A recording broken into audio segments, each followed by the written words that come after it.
अस्सलाम वालेकुम my YouTube family, कैसी है मेरी प्यारी प्यारी बहनें बेटियां, जा रहे हैं खुश रहें आबाद रहें, अल्लाह पाक सब बेटियों के नसीब अच्छे करे। जी, आप सबकी दुआओं को बहुत बहुत शुक्रिया। आपने मेरी बेटी के लिए इतनी ज़्यादा दुआएं की और अल्हम्दुलिल्लाह अल्लाह का शुक्र है, आज मेरी बेटी काफ़ी बेहतर है। और ये जो पहले की क्लिप्स मैं अभी आपके साथ शेयर कर रही हूँ, ये हमारे गाँव में ना मेला लगा था, उसके क्लिप्स हैं जो मेरी बेटी ने बना के रखे हुए थे। यहाँ से मैंने चूड़ियाँ ख़रीदी थी, तो वो हैं, वो मैंने आपके साथ शेयर किए। अच्छा, यहाँ पे जी अबीर फ़ातिमा की बीमार होने से पहले की ये वीडियो है कि इसकी जो है ना बड़ी बहनें जो हैं वो अपनी यूनिवर्सिटी चली गईं, बेटा जो है वो स्कूल चला गया। तो ये सुबह अकेले ना तंग करती है, अकेली होती है, तो भी कोई नहीं है मेरे साथ, क्योंकि इसे ऐसी आदत हो गई है कि एक ना एक बहन जो है ना वो इसके साथ रहती है इसकी, या भाई इसका रहता था, क्योंकि पहले छुट्टियां थी, फिर छुट्टियां ख़त्म हुई तो उसके बाद भी मेरी बड़ी बेटी घर में हुआ करती थी। तो मैंने अचानक बड़ी बेटी को टीचिंग का बोल दिया कि आप जॉब कर लो, इन दिनों फ्री हो। तो वो फ्री होने के चक्कर में जब उसने जॉब की है तो पीछे से मेरा तो ये हाल हो गया कि ये कोई काम नहीं करने देती थी, सुबह के वक्त बहुत तंग करती थी। तो फिर मैंने अपनी भतीजी को बुलवा लिया। भतीजी भी इसी की तरह छोटी-सी बच्ची है, वो भी छोटी-छोटी सी चीज़ों पर शोर मचाती थी कि मुझे ये लेना है, वो लेना है। एक दिन इसको मंगवाया, अगले दिन मैंने अपनी बेटी की जॉब छुड़वा दी। मैंने कहा बेटा जी आप घर रहो, मेरे साथ हेल्प करो, अपनी बहन को रखो, क्योंकि माशाल्लाह से 4 बच्चे हैं, 5 और साथ में 2 बुज़ुर्ग भी हैं। तो मैंने कहा मैं अब एक अकेली बंदी इसको सँभालूँ या आप लोगों की कुकिंग का बंदोबस्त करूँ, मैं कैसे करूँ? या मुझे कोई हेल्पर रख दो।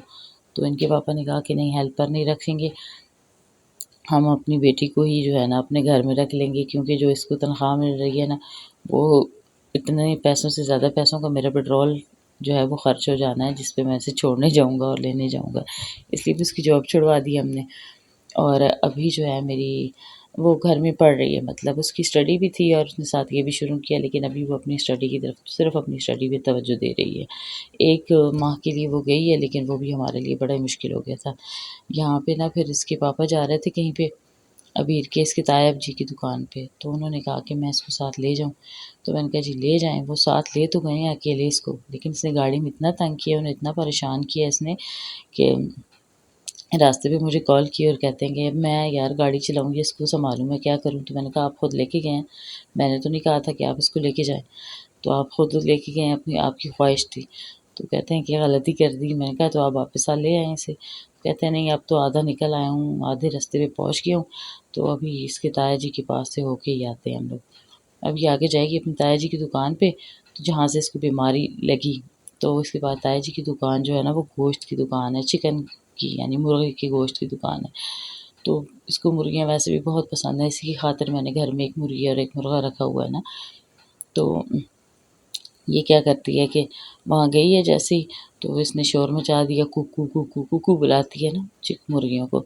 तो इसके ताया जी ने भी अंदर ले गए इसको दुकान में, और वहाँ करीब से जैसे इसको मुर्गियाँ दिखाई, तो आपको पता है जहाँ पे ये फार्मिंग गोश्त होता है, ये फार्मिंग मुर्गियाँ जहाँ पे होती हैं वहाँ कितनी स्मेल होती है, उसके कैसे जरासीम होते हैं।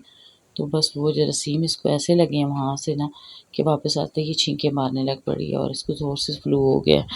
अब इसके फ्लू लगते ही हमने तो घर में जो मेरे पास मेडिसिन रखी थी, जो ये पहले लेती ही थी, मैंने वो मेडिसिन शाम को ही मंगवा ली, उसको देना शुरू कर दी, लेकिन नहीं, इसको आराम नहीं आया।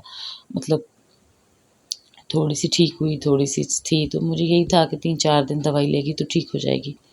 3 दिन गुज़र गए, लेकिन इसको साथ में ना लूज़ मोशन लग गए, और जैसे इसको मोशन लगे हैं तो मुझे और ज़्यादा टेंशन होने लगी कि ये तो पानी की कमी हो जाएगी इसे। और यहाँ पे ना ये मेरी भतीजी है, जब इसको इसके पापा लेके गए अबीर को ना, तो पीछे से ये भी अकेली थी, तो इसको फिर मैं साथ पढ़ा रही थी, यहाँ पे ये साथ पढ़ रही थी, खेल रही थी। इंतज़ार में थी कि कब जो है ना कज़न इसकी वापस आए। अच्छा, फिर हमने क्या किया कि 2-3 दिन जब गुज़रे हैं, तो अबीर फ़ातिमा ने तीसरी रात तो हमें पूरी रात सोने ही नहीं दिया। पूरी रात वो रोती रही है। तो कभी उसकी बहन उसको उठा के घूमती थी, कभी मैं घूमती थी, कभी उसके पापा, मतलब 2-2 घंटे का हम लोग गैप लेते थे सोने का। अगर मैं सो जाती थी तो उसके पापा उसको सँभालते थे, और अगर वो भी सो जाते थे थक कर, तो फिर उसकी बहन उसको सँभालती थी बड़ी, मेरी बेटी। इस तरह फिर जब वो सो गई तो सुबह-सुबह मैंने उठ के सँभाली है, तो फिर हम लोग जो है ना फ़ौरन से हमने नंबर लगवाया इसके डॉक्टर का। अबीर फ़ातिमा का एक ही डॉक्टर है जिसके पास ना ये पक्की ठीक हो जाती है, पैदाइशी डॉक्टर, मतलब इसके पैदा होते ही हम जिस डॉक्टर के पास लेके गए थे ना, चकवाल का मशहूर डॉक्टर है जिब्रान, उसके पास हम इसे लेके गए हैं। नंबर हमने सुबह ही लगवा दिया था, लेकिन इसके पापा क्योंकि दुकानदार हैं, तो दुकान से वो फ्री हो गए थे तकरीबन 11-12 बजे फ्री तो नहीं हुए थे, मजबूरन दुकान बंद करनी पड़ी थी उन्हें, क्योंकि डॉक्टर का टाइम भी इतना ही था। वो फिर 12 बजे उन्हें के बाद अगर जाओ ना तो वहाँ पहुँचते-पहुँचते 1 डेढ़ हो जाता है, और डॉक्टर साहब ने फिर 2 बजे ब्रेक करनी होती है। तो इस वजह से हमारी कोशिश यही थी कि हम लोग जो है ना 1 बजे तक पहुँच जाएँ। तो इसी तरह फिर हम लोग 1 डेढ़ बजे तक वहाँ पहुँचे। आगे जी हॉस्पिटल तो भरा हुआ था बच्चों से, इतने ज़्यादा बच्चे बीमार, हर बच्चे को यही मसला फ्लू का ही ना। तो हम लोग काफ़ी देर वहाँ बैठे रहे हैं। जाते ही एक तो आगे से वो पोलियो की टीम आई हुई थी कतरे पिलाने वाली, उन्होंने इसे कतरे वगैरह पिलाए। तो वो सब इसको ना लड़का समझ रहे थे कि ये लड़का है। अच्छा, कि वापसी की इसकी वीडियो है गाड़ी में ना, इसके पापा बार-बार मुझे कॉल करके सब वीडियो कॉल भी कर रहे थे साथ में, और साथ में मेरा वीडियो सेंड भी कर रहे थे कि ये देखो अपनी बेटी के कारनामे। अच्छा, इसके पापा को भी बहुत शौक था कि बच्चे बड़े हो गए हैं और हमारे घर में कोई रौनक नहीं है, और हमें अब जो है ना एक बेबी लाना चाहिए। तो ये बेबी साहिबा जो है ना ये उस चक्कर में आ गई। और लेकिन ये है कि हमारे घर की रौनक ये है भई, हमारे घर की जान है। अभी सारे मेरे बच्चे भी इसके साथ खेलते हैं, और अच्छा, बड़े बच्चों को बड़ा एहसास हुआ है कि छोटे बच्चे पालना इतना मुश्किल है, और हमारे माँ-बाप ने हमें इतनी मुश्किलों से पाला है। तो अब मेरे बड़े बच्चों को बड़ा ही एहसास होता है, कहते हैं हम भी ऐसे ही थे, हमारे साथ भी यही था। तो मैंने उनके किस्से जब उन्हें सुनाती हूँ ना कि आप लोगों की दफ़ा हमने ये किया है, तो बड़े कहते हैं कि हाँ, अब उन्हें यकीन आता है, कहते हैं हाँ किया होगा, क्योंकि जब इसने जो इतना हमें जो है तंग किया हुआ है, तो हमने भी तो इतना ही तंग किया होगा अपनी अम्मी-अब्बू को ना। तो इसको देख के फिर हम सब खिल उठते हैं, मतलब मेरे बच्चे भी बहुत खुश होते हैं। ये हमारे घर की रौनक है, हमारी जान है। और अब कमज़ोर है ये, मैंने आज फिर डॉक्टर से इसकी ना बात की थी। मैंने डॉक्टर से पूछा था कि ये मेरे पहले वाले जो बच्चे हैं जितने, वो सब 9 माह के थे तो वो चलने लग पड़ते थे। ये माशाल्लाह से 1 साल से 2 महीने ऊपर हो गए हैं, लेकिन अभी तक खड़े होके चलती नहीं है। मतलब चलती है, सहारे के साथ चलती है, खुद से नहीं चलती ना। तो वैसे यहाँ से ये अंदर से बाहर भी आ जाती है, बाहर से अंदर चली जाती है, सीढ़ियाँ चढ़ने लगती है। तो सिर्फ़ ये है कि सहारे के बगैर अभी तक कोशिश नहीं करती ना, खड़ी होती है लेकिन गिर जाती है, फिर एक कदम उठाती है, डरती है, गिर जाती है। तो फिर डॉक्टर ने इसको विटामिन डी की मेडिसिन भी दी है, कैल्शियम की भी दी हैं इसको। अच्छा, ये वो मेडिसिन है जो मैंने इसको पहले देना शुरू कर दी थी। इसकी बीमार होते ही इसको देना शुरू कर दी, जिसमें ये कैलामॉक्स जो है इसकी वज़ह से इसको लूज़ मोशन लग गए थे। तो अपनी तरफ से बेतुकी दवाइयाँ भी नहीं देनी चाहिए। ख़ैर ये बेतुकी तो नहीं थी, पिछली दफ़ा ये इसी से ठीक हुई थी, लेकिन इस दफ़ा नहीं ठीक हुई। तो मैंने डॉक्टर साहब से जब बात की तो उन्होंने कहा कि जी पिछली दफ़ा ऐसे जो फ्लू लगा था, उसका बाहर बहने लग पड़ा था, इस वज़ह से ये ठीक हो गई थी। इस दफ़ा इसका अंदर सीने पे भी लगा है, सीने पे इसका बोझ बना है, तो उसकी वज़ह से जो है ना इसकी हालत ख़राब हुई है।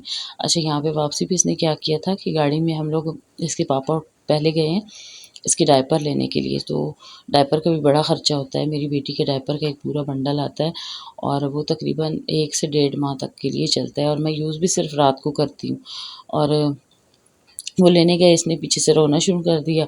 इधर गाड़ी के पास ही एक आया हुआ था बच्चा बेचारा, वो बेचने आया हुआ था ये पतीसे ना, तो ये मेरी बेटी को बहुत पसंद है।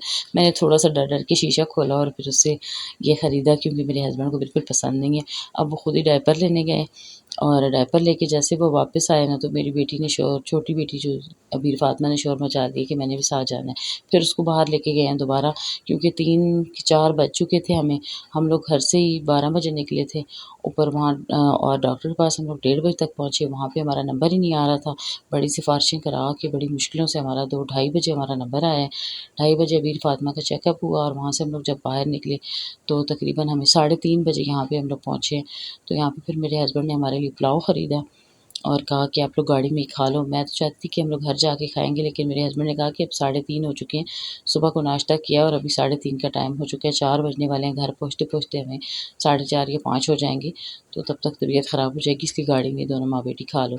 अच्छा, जब भी आप लोग डॉक्टर के पास जाएँ ना, तो अपने साथ किसी ऐसे बंदे को साथ ज़रूर लेके जाएँ जिसके साथ आपका बेबी अटैच हो, जो आपके बच्चे को साथ सँभाल सके।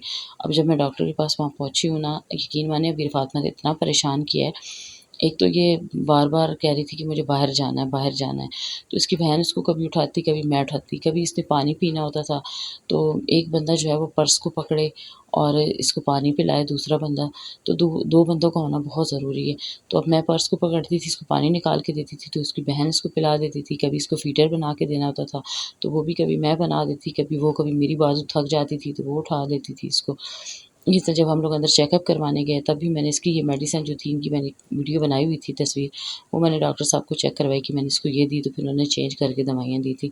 अभी भी इसको नेबुलाइज़र जो है वो रोज़ाना लगा रही हैं, भाप भी दे रही हैं इसको और दवाइयाँ भी दे रहे हैं। और यहाँ पे अभी जो ना इसको इंजेक्शन लगा हुआ था, इस वजह से ये थोड़ी-सी ना सुकून में थी। तो गाड़ी में आते ही इसने पहली बार ये चीटोज़ खाती है बड़े शौक से, अब अच्छे हैं या नहीं है बच्चों के लिए तो ये तो मुझे नहीं पता, लेकिन इसने एक बार ये शौक से खाए तो इसके पापा फिर इसके लिए ले आए कि ये खाती है तो उसके मुँह का टेस्ट अच्छा होने दो, बैठी रहेगी गाड़ी में। वरना इसने गाड़ी में भी हमें तंग किया हुआ था कि उठो निकलो बाहर यहाँ से। वहाँ पे ना वहाँ पे भी इसको ना मुर्गियों से क्योंकि बहुत दिलचस्पी है, तो वहाँ पे भी इसको ये चूज़ा सा नज़र आ गया बलून, तो इसने कहा मैंने ये कुकू ही लेना है। फिर अब वहाँ से भी हमने इसको ख़रीद के दिया। हॉस्पिटल में एक इसका बैग उठाया हुआ था, साथ में इसके कुकू को भी उठाया हुआ था। और यहाँ पे ये पुलाव के डब्बे मेरी बेटी ने उठाए हुए हैं साथ में। अच्छा, मेरी बेटियाँ कब गाउन पहनती हैं, मैं भी पहले पहनती थी गाउन। अभी जो है मैं कभी बाज़ार शॉपिंग के लिए जाऊँ तो गाउन पहन के जाती हूँ, लेकिन वैसे जो है ना मैं डॉक्टर के पास जाऊँ तो मैं चादर ही लेती हूँ, क्योंकि अभी फ़ातिमा जो है ना वो बिल्कुल भी गाउन में मुझे सुकून से नहीं रहने देती। अच्छा, मेरे पहले बच्चे जब पैदा हुए ना, उस वक़्त मेरी ऐज जो थी ना, तकरीबन मेरे 4 बच्चे जब पहले पैदा हो चुके थे, उस वक़्त मैं 26 साल की थी। चारों बच्चे मेरे पैदा हो चुके थे तब तक। क्योंकि मेरी शादी जो हुई थी वो तकरीबन 17-18 साल की उम्र में हुई थी, क्योंकि शादी के बाद ही मेरा आईडी कार्ड बना था। और फिर मेरे बड़े बच्चों में मेरा इतना गैप नहीं है ना, तो इस वजह से जल्दी-जल्दी वो हुए, तो फिर 26 साल के की एज में जब मेरे चारों बच्चे पैदा हो गए तो हमने फ़ैसला कर लिया था कि अब 4 बच्चे हैं, हमें काफ़ी हैं, हमें और बेबी नहीं लाने। तो अभी फिर वो मेरी सबसे जो छोटी वाली बेटी थी ना वो 10-11 साल की हुई है, तो अचानक से फिर जी मेरे हस्बैंड साहब के अंदर शौक़ उठाया कि जी एक बेबी लाएँ, हमारे घर में रौनक नहीं है। तो वो फिर इस चक्कर में हमारा बेबी हो गया। और ये बेबी साहब ने अब हमें इतना दौड़ें लगवाई हुई हैं, हमें इतनी दौड़ें लगवाई हुई हैं इसने, कभी डॉक्टर के पास लेके जाओ, कभी रात को उठ के इसको घूमो। हमारे लिए तो अब एक ये नई प्रैक्टिस है, नए तरीके से। अच्छा, मैं डॉक्टर के क्लिनिक भी गई हूँ ना, तो वहाँ पे भी जो इसको देखती थी ना पीर को, तो वो ज़्यादा इसको लड़का भी समझ रही थी और साथ में उनका यही सवाल होता था, ये आपका पहला बच्चा है? तो मैं कहती नहीं, पहले वाला जो बच्चा है उसने इस छोटे आखिरी बच्चे को उठाया हुआ है। वो बड़ी हैरान होती थी, बड़ी हँसती थी, कहती है नहीं माशाल्लाह आप यंग हैं इसलिए लग रहा है ना, इसलिए नहीं लग रहा ना कि ये आपका लास्ट बेबी है। तो बड़ी हैरान होती थी। इसलिए ना अपनी केयर भी किया करें। और हाँ, अल्लाह पाक के यहाँ देर है अंधेर नहीं है, औलाद किसी भी एज में हो सकती है। अगर उसने आपकी किस्मत में औलाद लिखी है ना, तो आप चाहे कुछ भी करें, रुक नहीं सकती वो आपको, रब ने देनी ही देनी है। अच्छा जी, इसी के साथ मैं व्लॉग का एंड करती हूँ। इंशाल्लाह कल जो है ना आपके साथ अच्छा सा मोटिवेशनल व्लॉग शेयर करूँगी। आज भी इसमें सुनने समझने के लिए बहुत कुछ है। कोई सवाल हो तो आप कमेंट में कीजिएगा, इंशाल्लाह आंसर ज़रूर करूँगी।